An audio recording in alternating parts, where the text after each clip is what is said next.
So there's a very simple quote by Carl Jung, which I love. He says, "One does not become enlightened by imagining figures of light, but by making the darkness conscious." Took me a long time to memorize that.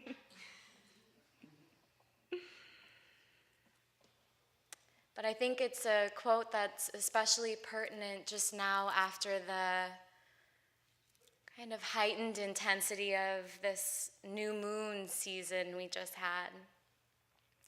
A new moon is often called dark moon because the sky is darkened. And so with that, there's also the added potential during dark moon, during a darkened sky, to add illumination. And so that's kind of the deal with new moons and really any new beginnings in general, is that there's a lot of heightened potentiality. But the shadow side of that, of course, is with that heightened potential, there's also a lot of heightened instability. So a lot of turmoil happening, a lot of uncertainty, a lot of instability. Am I the only one feeling that? And I'm not just talking about, political instability, although that's definitely a thing. But, we're interested in the internal arts, and so I'm talking much more about that beckoning call to draw inwards and to navigate inner turmoil.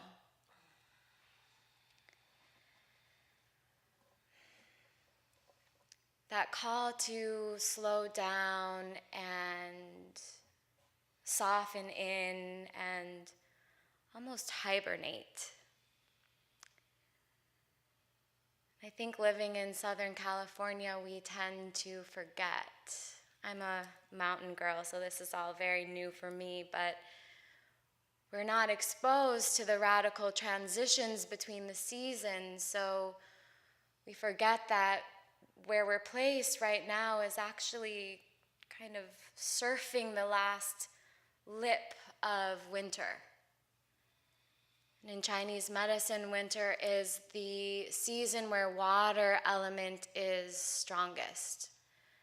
In other words, it's the season which necessitates the call to draw inwards. And to really be comfortable with stillness.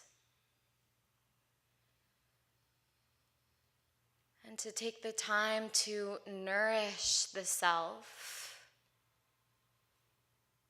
Good sex, pack on a few pounds. Just be gentle with kind of what I like to call the buffet of beingness. So we get to taste all of the flavors of the self, and that includes the darkened corners. That includes suffering.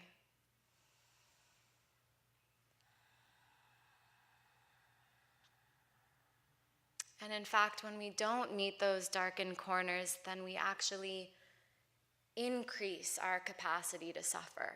When we don't meet those darkened skies eye to eye.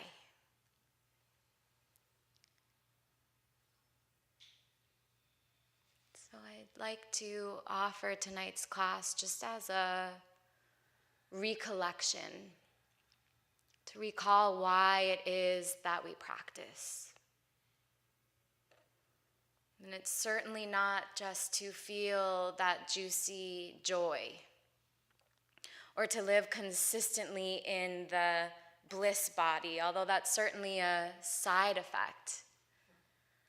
of a proper dosage of an awakened practice. But if that's all that you're extracting from the experience, then you're completely missing the point.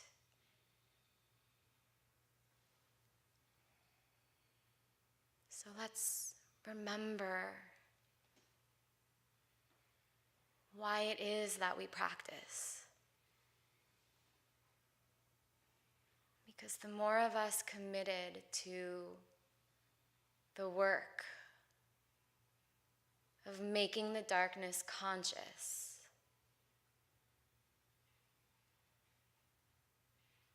the more potential we have as a collective to bring light into a darkened sky.